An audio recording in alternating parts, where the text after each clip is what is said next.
नमस्कार दोस्तों और जय हिंद। आप सभी को स्वागत है in my channel 1971 war book series.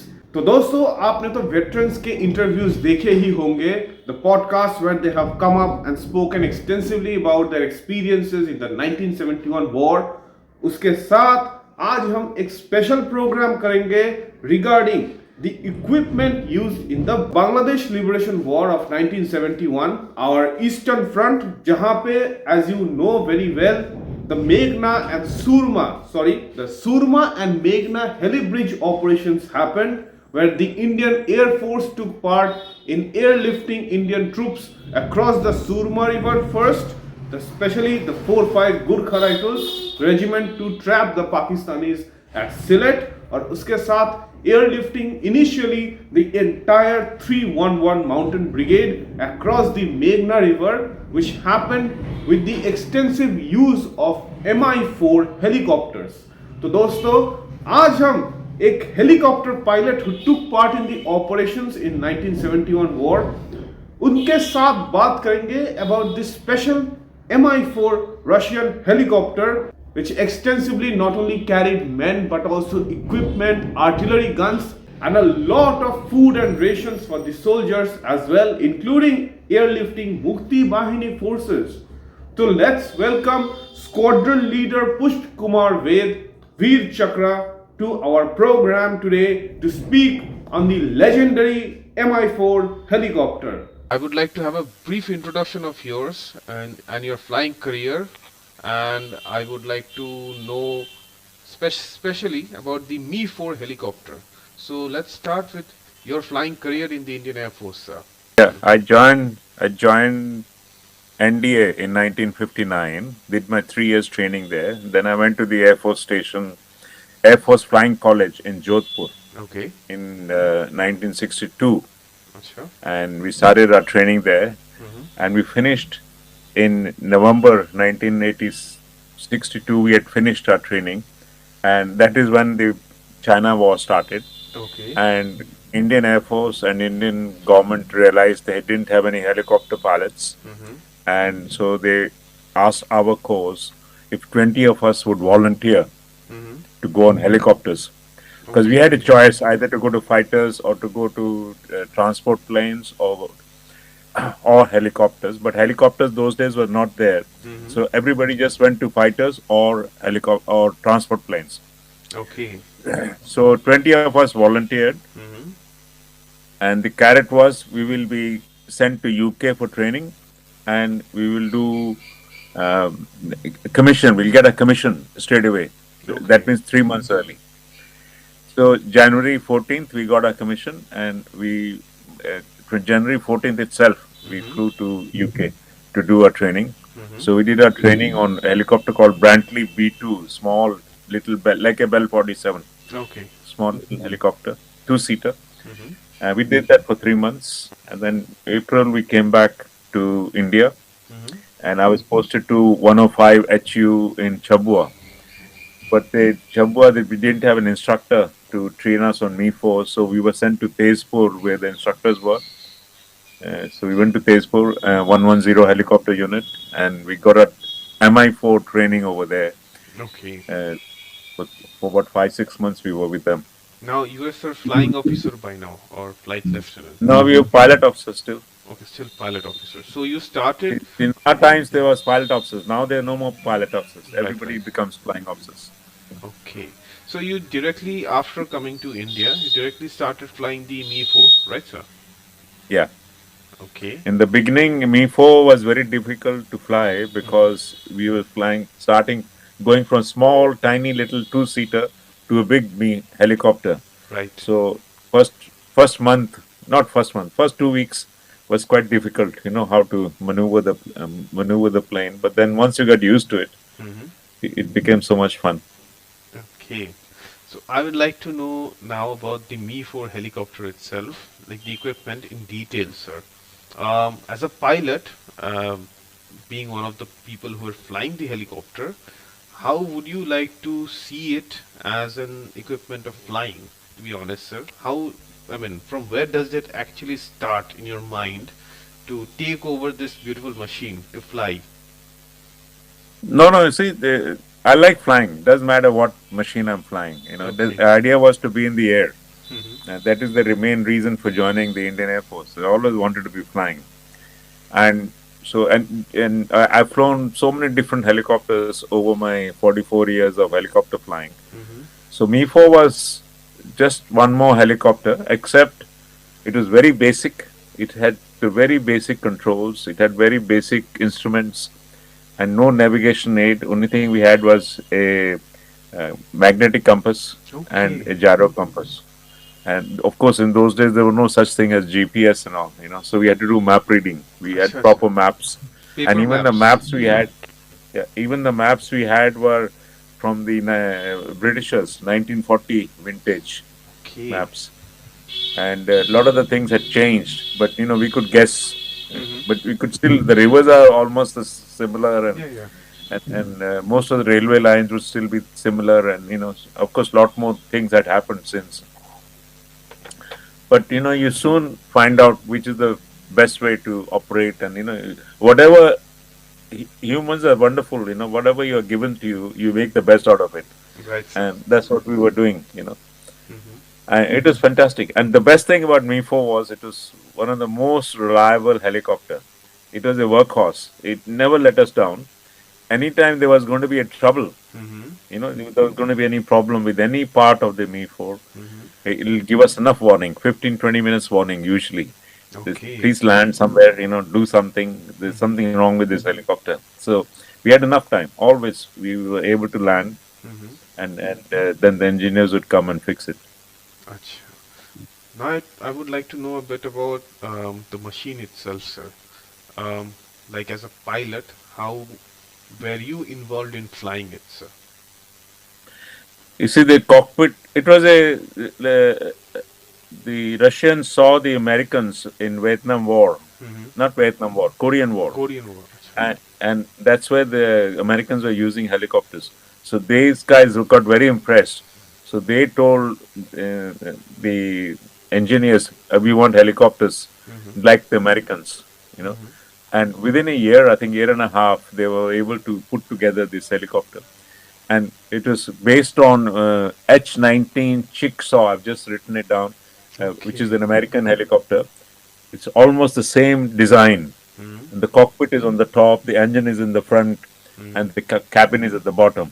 It's almost the same design as the American helicopter, and except it's much bigger Okay. and can carry much more load than the Americans could carry. Hmm. And it says here it had 16 cubic meters of cabin with 16 clamshell cubic doors meters. at the back. The doors could be removed, and you could even put a jeep in at the back. You know, Jeep. Acha, oh, acha. yeah, and 1.5 tons basically equipment you could carry. Hmm. It had little rollers you could climb up the jeep onto it. And I've seen some of the pictures where the jeeps were taken. I never personally took any jeep, but I've seen some of the pictures where they were able to put the jeep in.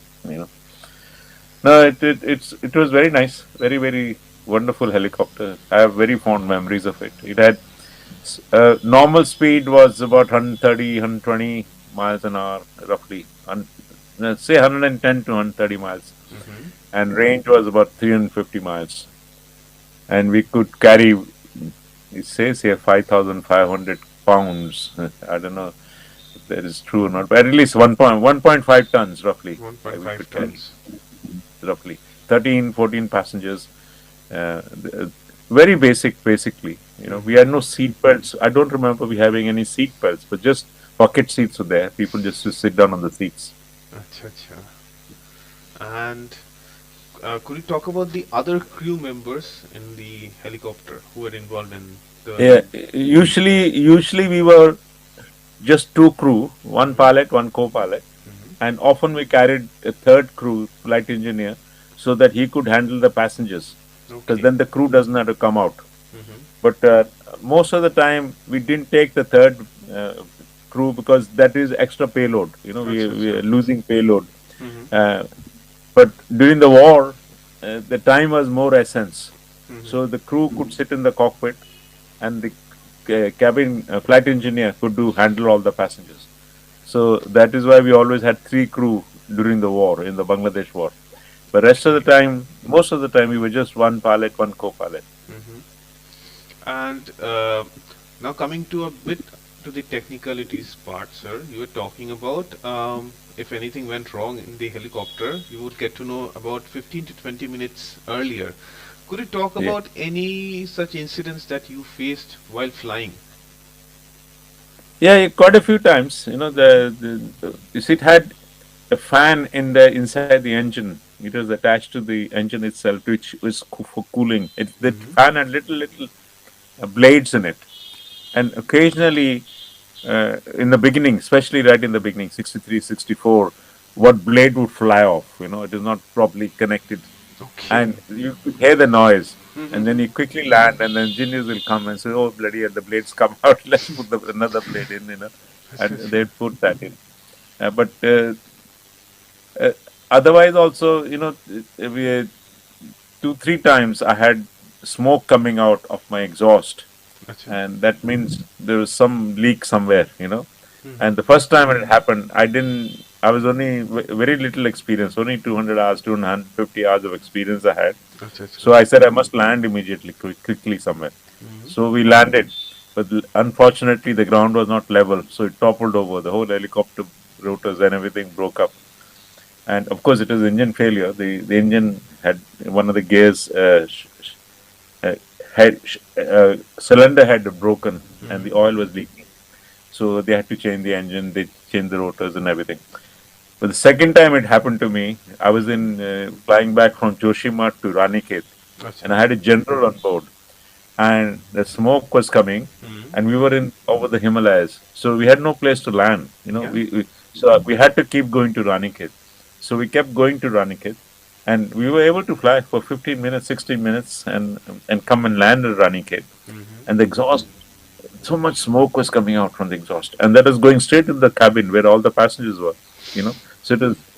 I was feeling so sad for those poor passengers because they were getting all the Literally fumes and being everything. choked. Yeah. No, but luckily it is quite porous. The helicopter is quite porous, so the air that went in also went out. Acha, So acha, acha. yeah, so it was not staying there. It didn't stay there all the time.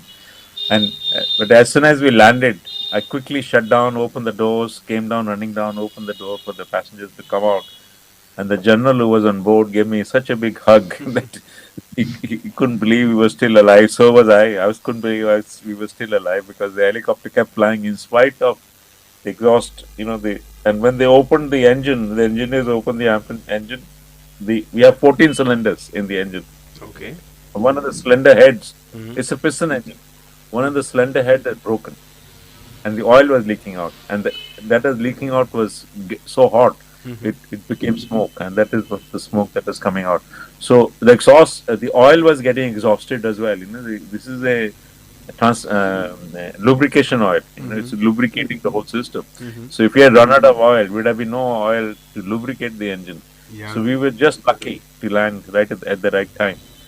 And of course, they had to change the whole engine after we landed, and that took another 2, 3 days. So we had a good holiday at Roniket, waiting for the engines to be changed. Okay, that was the job of the flight engineers and other people. No, engineers came. No, flight engineers' job is to help with the helicopter while we are flying or when we are landing on the. But proper engineers come, whose job is just to maintain the engines and maintain the helicopter. Okay. So they brought the engine, they brought all the kit, and I think say 6, 7 of them came, and then they repaired the engine. Okay. Now another thing, sir. As you said that the Mi-4 is a what I can say piston-driven engine. I mean engine helicopter. Yeah. Could you talk a bit about how the entire thing, being piston-driven, how it actually? I mean, as far as I know, in the 71 war, you guys were not landing properly to drop your soldiers and everything. No, we were always landing. Okay. Throughout the war, we landed. We never stayed in the air. Acha, acha, We acha. always landed, dropped the passengers. Okay. They Because didn't if have you to make jump people out. jump, sorry? They didn't have to jump out from the helicopter. No, because it's heavy equipment, and if somebody jumps out, they're going to break their legs or something. So it is always worthwhile landing, and it is Okay. quicker. Once you land, it's quicker and it's easier Hmm. for passengers to come out. Because once you're on the ground, then you're only 2 feet from the ground, two and a Hmm. half feet from the ground. Hmm. Okay. So this thing that you needed fuel to come back as well, and again take all the passengers. So how this entire refueling work was done?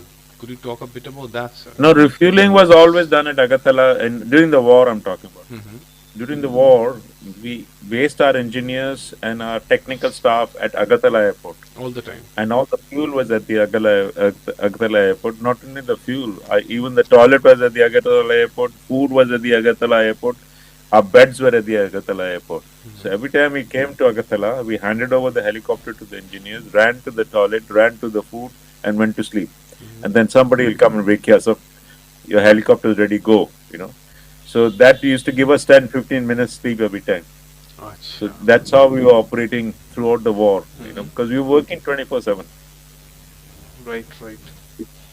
Now coming to 71 war, sir.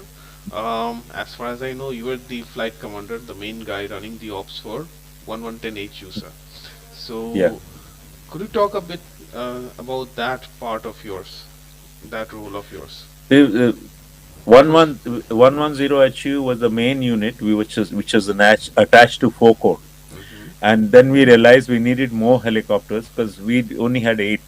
Okay. So Group Captain Chandan Singh rang up Eastern Air Command and told them we need more helicopters. So they sent 4 more helicopters from 105 HU, which Acha. is in Chabua. Acha. And even with 4, that made it 12 helicopters. We were still short.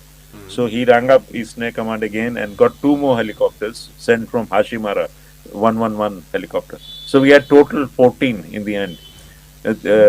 We started from the 3rd of December with the FOCO, the 110, and then 105 joined us on the 6th of December and 7th of December, and 111 joined us on the 10th of December. You know, so 8, 4, and 2, so 14 helicopters. And so I was the ops manager, flight commander they call ops manager. I'm running the show. I'm programming the pilots, programming the helicopters, giving them the task, what is to be done. Mm-hmm. I had made a plan that I used to fly myself a lot. We needed everybody to fly, Mm-hmm. and we always to keep 2 pilots on the ground whose job was like a ops manager, not ops manager, like a duty officer, and they'll get all the information. They'll make a note of it, and if I'm flying, it was their job to get 2 pilots and a helicopter to dispatch to do the work. Was most of the jobs they got was casualty evacuation. Somebody's injured, somebody got shot or whatever, and Mm-hmm. they needed to be evacuated immediately. So we always had 1 or 2 helicopters sitting on ground at Agatala for that purpose.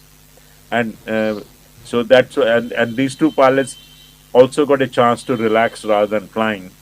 And so it is a way of recycling people and getting some rest throughout the 14 days of the war. Right. And everybody did a fantastic job, Mm-hmm. because none of the anytime an order came from the army, our army order gave straight to us, or Mm-hmm. it came from Group Captain Chanan Singh, and as I said, they used to make a note and quickly dispatch the helicopter. And Mm-hmm. if I was not there, or if my CO was not there, and otherwise they'll tell me the information, then I'll make sure that the job is done the way it is to be done. Now I had another query, sir. The two heli bridge operations, Surma and Meghna. So you said that your refueling was always done at Agartala. Now No, from for the first one, for Mhm, Kailashar, mhm, the Puma one, Sylhet one, mhm. we took the fuel with us to Kailashar, Kailash. because Agartala was nearly 90 miles away. We Mhm. couldn't keep 90 kilometers away. So we couldn't keep coming back to Agartala. That would have been wasting time. Right. So we took fuel with us to Kailashar. Mhm. Because Kailashar And so, airport, I think, is very close to the border. yeah, 1 kilometer, 1.5 kilometer. Mhm. And the problem with Kailashar was that we didn't have Bowsers. So we had to refuel by hand, with a pump. We had a refueling pump. So we had Okay. to refuel, put the pump in, and then by hand, some kind of. It used to take a long time to refuel the helicopter. That's why we Acha. kept everything in Agatala, because they had proper Bowsers. So they would refuel in no time. Because when you start refilling by hand, it takes a very long time to refill. And how did you do that, sir? Like, I am a bit curious to know. If you could You talk know, about it. I'll find out for you exactly how they did it Mhm. because I wasn't personally involved Yes, yes, in yes. the refilling part of it. But I know they used to come in barrels, Mm-hmm. and the pipe used to be put in, and it had like a turning handle, and we Acha. should turn the handle, and the fuel is coming out and going into the helicopter. It was quite a tedious Quite process. a tedious process, to be honest. Yeah, yeah, Right. and took long time, Mm-hmm. to refuel a helicopter. Okay. Now, sir, coming to the both of the river crossings, I would like to know about the Surma crossing. Starting with that, where the 4-5 Gurkha rifles were involved. Yeah. So, could you talk a bit about the brief day-to-day load that you were carrying, including the men and their equipment, and any problems that you faced at that time, sir, This is the with the first time we were helicopter? doing it. Mm-hmm. Yeah, this is the first time we were doing it. See, the passengers were all in Kalora. The 4-5 Talavera. Gurkhas had come to Okay. Kalora. They were supposed to come there at midday, but they got delayed, and by the time they reached, it was about 2:30. Mm-hmm. And my briefing to all the helicopters was, as soon as the passengers come, we load up and go. We had no seats. We had removed the seats also. They put the luggage in first and then sit on top of the luggage. Acha, And this was done by Gurkhas only. yeah, everybody had the same thing. We had no seats, we had no seat belts, we had no ropes, we had no nets because we had no time basically, Mm-hmm. and we didn't weigh anybody because we had no time again. Mm-hmm. And idea was load everything and get airborne. And the guy who was handling everything was flight engineer, and his job was to make sure the helicopter is full and not overloaded as well. It was all guesswork. He Mm-hmm. bhar gaya. It's like a truck when you're filling up the truck. Bhar gaya, Mm-hmm. then go to the next truck. Mm-hmm. Same thing we were doing. Go to the next truck and go in that one. So 13, 14 passengers average we were carrying, and total officially we're supposed to take 1.5 tons, but we were carrying 2 tons, 2.5 tons. We used to do like a runway takeoff. The most of the ground was quite level. Mm-hmm. It was not level like a runway, Mm-hmm. but we could just get off the ground, but 5-6 inches, and then fly along the ground till we hit what is called transition speed, which is about 40 kilometers. Matlab, like this. Yeah, we just going along the ground because the air that is being thrown down by the rotors Mm-hmm. is being thrown back up by the ground, and thus giving us a cushion. Acha. And so the power required is less when you're near the ground. So once you hit 40 kilometers, then the lift is coming from the front air, which is hitting the rotors. Mm-hmm. So the engine power required is less. Acha. And once you reach 40, then you can start climbing away. And I mean, this was done during takeoff and while taking the Gurkhas from this side to the other side, right, sir? Yeah, yeah. And from there, when we reaching the destination Sylhet, we go straight in and land, and no hovering or anything. We just go straight in and land Mm-hmm. and drop everybody and then You didn't get touch the airborne again. ground, sir. Yeah, yeah. You come straight in and land. Yeah, Okay. Then the guys come out with all of yeah. their equipment, and the rotors are still like. Oh, everything is still running because we don't have time. You see, we Acha, start acha. switching off and turning the rotors down, Mm-hmm. then we're wasting time. Acha. We had no time. We didn't want to be sitting on the ground in the enemy area. We wanted to be airborne. Often we used to be airborne less than a minute. Mm-hmm. Okay. So this happened not only at night, I mean, not only in day, but also at night, I guess, sir. Yeah, yeah, same. You see, the daytime, we started off in daytime. 6 o'clock, we had done 21 flights. Yeah, 21 flights or 22, something like that. And we had dropped 254 soldiers and their equipment. And we had done 3 flights each. And each flight, we were going in, Pakistanis were firing at us. Mm-hmm. And Bengali, our Gurkhas had spread out nicely, and they were keeping the Pakistanis army at bay. They won't let them close to us. And when we came back, we needed fuel. After 3 flights, we had fuel for 3 flights. We came back, we shut down at Kailasha. It was getting dark as well. So our engineers refueled everything. Mm-hmm. And one of the engineers told me one helicopter did not come back. So we called him, and he had got lost. We had little valleys there near Acha, Kailasha. acha, acha. So we fired a flare. He saw the flare and then he came over because he was in the next valley, Acha, and acha. he came and landed. So everything was safe. All the helicopters got some bullet holes Mm-hmm. at Sylhet. And some bullets had come and hit the helicopter, but nobody is injured. None of the vital parts were hit, and so the engineers just patched those things up. And so once the helicopters were ready, about 7 o'clock, I went and told Group Captain Chanan Singh we are ready to go again. And Group Captain Chanan Singh had been flying in a little Alvet I love it. overhead while we were doing the operation to Sylhet. So he That's was watching us, mm-hmm. and if he could see 100 bullets coming to us, he could see the whole thousands of them, which is coming to all of us, because he could see the whole lot. So it was very scary. But the best thing about the bullets was that we were out of range of Pakistan small arm, so we could see the bullets, but they were not reaching us. Odd one would reach, very few. That's why we got an odd bullet hole here and there. So we told the group captain we're ready to go. He said, no, we're not going at night. It's too dark and it's too dangerous because everybody's firing at you, and you guys are so slow and you guys are so low. Anybody can shoot you down, which is true. Helicopter is very vulnerable to anybody can shoot you It's down a big because target. we have no defense. We have no defense against enemy fire per se. And so he said we're not flying. We'll go in the daytime next morning. So Brigadier, of course, was very upset. Brigadier See a queen, I and guess. Quinn, yeah, and Quinn and Sagat Singh sat down and had a long chat, and then they discussed with Sagat Singh, General, General Sagat Singh, Doctor Brigadier Quinn and Chanan Singh had a long talk, and they talked to Sagat Singh as well, and see, the Brigadier Quinn said the war doesn't stop just because it is night. The war is still going on. You only drop 250 of my soldiers. They don't have much equipment. They don't have much food. They don't, and unfortunately, they had not even taken the radio with them because they thought we'll just keep going till everything is delivered. So they hadn't planned who's going to go first, who's going to go second, who's going to go third. They thought we'll just keep going till everything is delivered.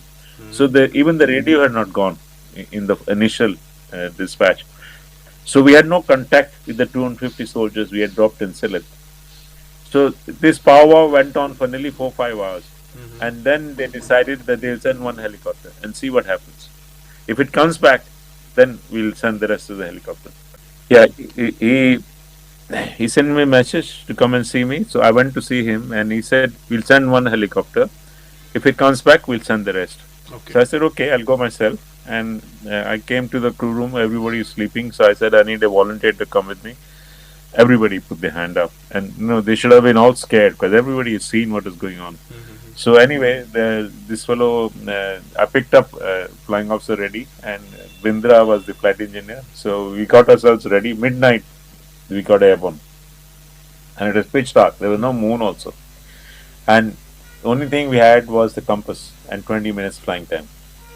Daytime, of course, we knew where the helipad was. Nighttime, it is That is what completely my, I was also thinking, how was the night flying, to be honest? Yeah, that's what I'm saying. It's completely different. We could see the river, of course. So I knew there was a river there. Surma was river there, and the helipad was roughly a kilometer beyond the river. But I was fairly certain I'll find it. So anyway, when I got airborne, I suddenly got a radio call from flight air controller Sharma. Flying officer Sharma had gone with the 4-5 Gurkhas, and he was at Sylhet. And he heard the helicopter, so he came up on the radio, and I was so happy to hear his voice because I didn't know he was there. So I was so happy to hear his voice, and I asked him what the situation was like. He says, very quiet, everybody is fast asleep because it's midnight. I'll light a fire for you. So that's the fire he lit, and the painting that you've seen with the fire lit over there. And so I knew where to land. So I went straight for the fire. My briefing to the passengers was, as soon as I land, everybody should be out. Now, another question, sir. At that time, you didn't have any night navigation aids or nighttime flying capabilities. You just relied on the compass, and everything was dark outside. Did you have any onboard lights, sir? No lights were allowed. We had told everybody, switch everything in light. See, the idea was not to show ourselves to the enemy. Shot at, to be honest. Yeah. Sorry? You were being shot at by the Pakistanis. Yeah, exactly. But of course, and they can still see our exhaust. Exhaust is we can't switch off the exhaust. That's the engine running. So the exhaust, of course, they had, but all the other lights we had switched off. There was no lights in the helicopter at all. No, no, just the magnetic compass and 20 minutes flying time. The weather was nice. There was no wind or anything. So there was no wind was drifting us. If we set course, we knew that's where we're going to reach, as long as we maintain the right direction. And that's exactly what we did. And there was a bridge also over the river Surma, Surma. So that is another indication of where we were. And of course, when he lit the fire for me, I knew exactly where I was going to land. Okay. So once I landed, my briefing to the passengers was everybody out in 30 seconds and I'll be airborne. On the way in, we got so many bullets coming towards us, hundreds and hundreds and hundreds of bullets coming towards us. So when you see a bullet, that is the tracer bullet. That means there are 4 more bullets behind it which are not visible. So every bullet I see, there are 5 bullets coming to me, And so anyway, so many bullets are coming towards. But luckily, as I said, we were out of range. They were not reaching us. If they had been reaching us, we would have been all dead. And there was no way we could have survived that amount of bullets that coming towards us. So we landed, we dropped everybody, and we got airborne in about 30 seconds. And on the way back, I asked my flight engineer, please check how many bullet holes we got, how many bullets we got hit. I was sure we'll have hundreds of bullets hit the helicopter. And he put the light on, put the torch on, and he came back within 2 minutes and with a big grin, sir, ek bhi nahi laga humko. Not one bullet has hit us. He was amazed. And so was I. I was flabbergasted. So I rang up base on the radio. I said, come on guys, these people don't know how to fire. We're all going in. Get ready. But I had fuel for 3 flights. So I came back, picked up my next load, went running back again, dropped my next load again with lots of bullets coming towards us. Again, no bullets hit us. Came running back again, picked up my 3rd load, went running back again, dropped the 3rd load. And this time when I got airborne, my fuel gauge was showing 0. But my engine was still running, my rotors were still running, so obviously we had fuel. So 3 of us were praying to whoever's up there, please take us back home, which is what we did. We managed to get back home. And once we landed, 4 helicopters had got ready and they had arrived at Kalora, because it takes time to get the helicopters ready. And in the meantime, I had dropped nearly 40 soldiers in the 3 flights and the radio and the equipment, whatever they needed. So essential equipment had already been dropped. So these 4 helicopters started loading up, and as soon as I landed, the engineers put some more fuel in my helicopter so that I could go back to Kalashar, which is the base. So I came back to Kalashar because I didn't know how much fuel I had, so they wanted to make sure at least I had 100 liters so that I can get back to Minimum to 100 liters is needed for a flight, right, sir? No, full tank obviously is better to have as much fuel as you can, but just Kalashar to there is only 10 minutes flying time. So they put at least 100 liters into my helicopter so I can do that 10 minutes flying time to Kalashar. So we came to Kalashar, they opened the panel, they found one bullet had come in and hit the cable going to the fuel gauge, and the cable was broken, and the bullet had stopped there where the cable was. And they found the bullet also. It is still sitting there. Another 4 feet, it would have hit me if the bullet had carried on. Because it had gone through the engine, it had slowed down. And then when they hit the cable, that's where it stopped. So another 4 feet, it would have got me as well, Now, did this kind of firing happen while you were crossing the Meghna as well, sir? No, you see, from Silat we realized that we shouldn't go anywhere near where the enemy is, So all the other operations crossing the Meghna, we made sure we were far away from the Pakistani fortification. So none of their bullets came anywhere near us. For the next of the 3, we did 4 operations. The next 3 operations, we had no bullets. Okay. Now, coming to, sir, back to your helicopter again, could you talk a bit about the kind of load other than the men you carried, sir? I mean, other than the infantry soldiers. What kind of load did you carry, sir? Anything, whichever army wanted to take, arms, ammunition, food, even artillery guns. They broke up the artillery guns and their equipment. Anything army wanted, whatever the army wanted, we took with them. All their equipment, because they were moving lock, stock and barrel. They were moving the kitchens, they were moving the utensils, they were moving the food. Because food has to go with wherever the army is going, and so everything, whatever they needed, and whatever we couldn't carry in our helicopter, the a group captain had arranged for a Dakota or a caribou to come from Kumbigram and drop it to wherever, first at Sylhet and then at other places, Narasingdi and Raipura and wherever. Overall, maybe 5,000 soldiers and Mukti Bhani people we carried. Okay. Plus, we carried nearly 680 tons of equipment, and of course, 1,000 odd casualties and dead bodies. We used to bring the dead bodies back as well because couldn't leave them in the field. They had to be given proper burial at the base. Achha. And of course, you can't leave dead bodies in the field because it's not good for the morale of the soldiers as well. So we had to bring everybody back. So whenever anybody injured, we used to pick. That is always a priority. We always had a spare helicopter kept for the casualty evacuation. Achha. And this happened both for Meghna and Surma. Everywhere. Okay. Wherever there was casualties, and casualties were everywhere because the war was going on. People were getting shot at all the time. So we were picking up people regularly and delivering. Whenever army said, like Sylhet, so many times we went back to Sylhet to drop ammunition, to drop more soldiers, to drop more food. Regularly we went. Okay, now coming to your role again as a pilot, sir. You were being shot at, of course. How did the machine itself respond sometimes being shot? I mean, and you yourself flying the pilot, flying the helicopter. How was your mental state at that time, sir? My maintenance are, first of all, my highest regards to our engineers. They were absolutely magicians. They kept every helicopter flying every day. Occasionally somebody will get grounded for an hour, half an hour, and they'll fix it up quickly and get it back in the air. And second thing is the helicopter was very reliable. It didn't let us down. Third thing is none of the bullets hit any vital parts of the helicopter. They would just hit the body of the helicopter, and make holes in the body. Body was very porous, very thin metal. Okay. So anything can go through even a little knife can make a big hole in the helicopter.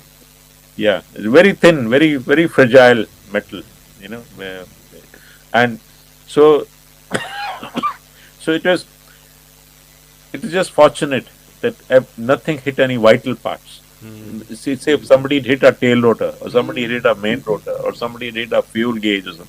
So actually one of the helicopters got hit and the hydraulic fluid started leaking, but they were able to fly it back all the way to Kailashar and at the base, and the engineers were able to fix it.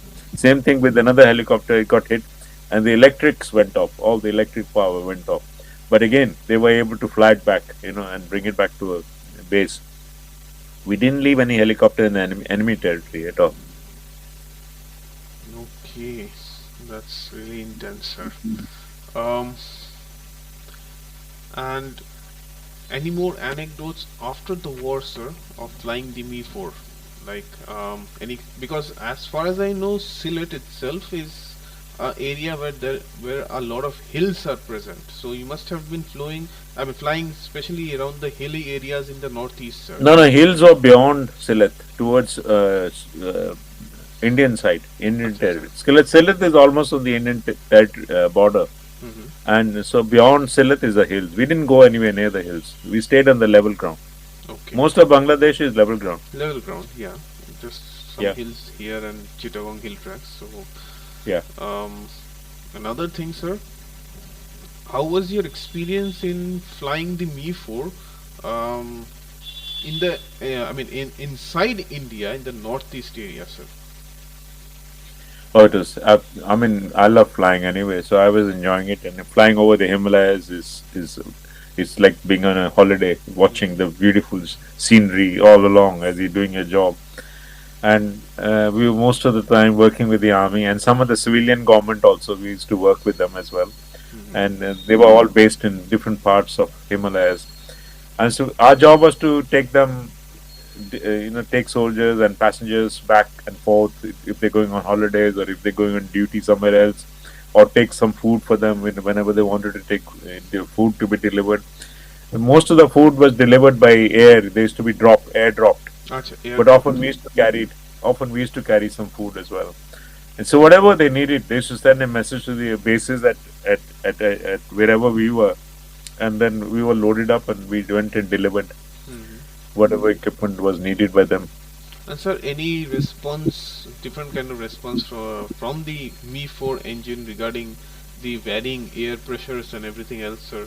Because in the you were in the If mountains. you, as you know, Himalayas are very high, Hmm. and over 10,000 feet, we had a super super booster or something. I think it's called. And we used to put it on, Acha. and that is good for us to fly over 10,000 feet because then the oxygen is less. So Hmm. this will boost up the energy of the engines. And so once one AN-12 had gone missing, it had Acha. hit the mountains in Himalayas near from Chandigarh, Hmm. and so I was based at a place which is 11,000 feet, place called Kelong. Kilo. They had to make a strip for me. I couldn't land on a little helipad. They had to make a 200-yard strip for me so I could do running takeoff and running landing like an aeroplane. Hmm. Because when you do running takeoff and running landing, then you don't need as much power. You know, Hmm. you run like a normal aeroplane till you get what is called transition speed, 40 kilometers. I was telling you. So once we hit 40 kilometers, then it's easy to take off and land. According to the graphs, at Kelong, payload was hardly anything. Maybe one passenger I could carry. But with the roller takeoff and roller landing, I can take the whole load. I can Hmm. fill up the whole helicopter. So that's what we were doing. So the Indian Army built us a nice strip, 200 yards long strip for that purpose. From there, 11,000 feet, we used to get airborne and climb to 20,000 feet plus, and then look for an area, looking for the N12. Because it was a PR exercise. We knew we'll never find the N12 because if the N12 hits a mountain and gets covered with snow, nobody can see them. Body, right. And eventually they found the wreckage maybe 10, 15 years later when the snow melted. And there Hmm. were 100 people on board, and obviously everybody died in that accident. But we were there for 2 months looking for them. And we had no oxygen also. And the helicopter was not pressurized also. So we used to fly at 20,000 feet without pressurization and without oxygen. And we used to carry a little bottle of oxygen, and three of us used to keep taking a sip, one sip, one sip, one sip, and then keep an eye on each other that we're all normal. If hypoxia comes in, then Hmm. somebody starts behaving irrationally. That means that he's getting affected. So we had to come back quickly and land back. Acha. But luckily we were young. We were in the 20s and Hmm. early 30s. So yeah, 20s most of us were. So it didn't affect us so much. Okay, understand. Yeah, this was one hell of an experience as well, sir. No, no, all of them. The whole 11 years in the Air Force. Actually, not only the 11 years, even in after the Air Force, Hmm. the whole thing was in. It's always been a wonderful experience for me. Right, sir. After leaving the Air Force, sir, did you fly Mi-4s again? Or it was some No, other I engine? never flew the Mi-4s. I left the 110HU in 1972. Then I went to NCC in Bhubaneswar. So 2 years I was in NCC in Bhubaneswar, and I flew. Uh, I did gliding over there. I was teaching the NCC cadets how to fly. Acha. So I did gliding over there, and Okay. that is of course another different kind of fun. Hmm. Because there's no engine there, no noise there. It was good fun. Thoroughly enjoyed myself. Now, sir, I would like you to say something specially and anything emotional regarding the Mi-4, sir, before we conclude today. I think I was so glad we had Mi-4s during the war, and it was so reliable. That's all you need. It's a workhorse. It delivered whatever we wanted it to do. It did it. No questions asked. It and of course the skill of the pilot and the training we had given all the youngsters. They were able to cope and they were able to deliver whatever we asked them. And throughout the war, I didn't have a single accident. And the youngest pilot I was 19 and a half, Sridharan, I was telling you about. Hmm. And most of the pilots was 23, 24, 25, youngsters. And most of them maybe had less than 1,000 hours of experience on the Hmm. helicopters. Yeah. And but everybody delivered, everybody enjoyed the helicopters. And of course, the best part is in our time in 1970s, there were hardly any roads anywhere. So everywhere you had to go by helicopters. and almost every day we had so many flights. So we were getting plenty experience, throughout. And Mizo Hills and of course up north, Nagaland, and then Himalayas. Of course, I had flown earlier on. So the whole experience is fantastic. And most of the helipads are tiny, hardly any facilities on them, nothing. But wherever we landed, what a VIP treatment we used to get, because we were the lifeline for all these people. We were Right. delivering them mail, food, Mm-hmm. and taking them away on holidays and bringing them back and everything. So for them, it was a boon to see a helicopter. And what a VIP treatment they used to give us every time we landed. You know. Right, sir. That is the workhorse. Right. Yeah. No, it is fantastic workhorse. As I said, war is a typical example. It didn't let us down even once. Throughout the war, we kept flying every day. And as I said, we didn't have a single accident, Mm-hmm. which is huge. That Yeah. of course depends on the pilots and the engineers Mm-hmm. and everybody put together. Everybody's effort. And the flight engineers, they were magicians as well, because they were handling the passengers, they were handling the load, and wow, the clamshell door was removed, so they were the last person in. They're standing right at the edge of the open space. Mm-hmm. Anybody could have fallen off. I mean, they were the first one to could have fallen off. Yeah. Even when we went for the surrender ceremony on the 16th of December, we still didn't put the clamshell doors on, and the, all the reporters were in, and there were so many of them, and there were no seats, there were no seat belts. Everybody is standing like a bus. Right. Can you imagine? And there were so many of them. Everybody wanted to go. Whoever could get in, they got in, and they were standing right at the edge, right at the edge. Just like a bus, And local amazing. train. And yeah, and imagine we didn't even lose one person. We didn't even lose one freight. Amazing how lucky we were. Right. And of course, you people had skills. That's also there. Yeah. No, skills of course definitely helps. Skills definitely helps, but luck also comes in your side. Right. Skills, of course, skill and luck are together. If you are good, if you have good skills, the luck also follows you. Mm-hmm. Right, sir. Um, Another thing I was a bit curious to know. We I think have some 2 or 3 minutes time, sir. So how did you do this run down, takeoff and landing, sir? You could talk about it as a pilot. No, just like a normal aeroplane. You come in like a normal aeroplane. Only thing, our speed on the finals, when you're landing a running landing, you must keep it over transition speed. That's 40 kilometers. So you come in at 40 kilometers, Mm-hmm. touchdown just less than 40 kilometers, say 35 kilometers, Mm-hmm. and then it just rolls down just like a normal aeroplane. Mm-hmm. And takeoff also, you start from zero, and when you hit 40, you have extra speed. Mm-hmm. And if the ground is not level, you can just take off the ground, just say 6 inches from the ground, and then go along the ground at 6 inches off the ground. Because when you're flying, the rotors are turning, the air is being pushed down to the ground, and the ground is pushing the air back up again, and that's giving us a cushion. Mm-hmm. That's giving us lift. So the engine power required is less. So we are able to stay at 6 inches, go along with that till we hit 40 kilometers. Mm-hmm. Once we hit 40 kilometers, we have the extra lift coming from the front, and then the engine power required is not so much. So then we can leave the ground area, and then you can keep climbing away from there. Got it. Or in the mountains, if you are on a helipad, Mm-hmm. you lift up and then dive into the valley, Acha, you and get that gives you speed. That's what we did a lot of the time, Mm. because there's no running space over there. So you just lift up, and we have a collective, which is the one which is giving you power, and the lift and the rotor blade. Our 8.5 degrees was the maximum blades we could turn, and if you turn more than 8.5 degrees, the drag on the rotor blade was more than the power we had in the engine. So what we would do is come to 8.5 degrees, and then suddenly go to 14 degrees, Mm-hmm. and the helicopter will shoot up in the air with the extra lift. And before the rotor started dropping, we'll bring it down to 8.5 again, so that it has enough power to start keep running the rotors at the same speed.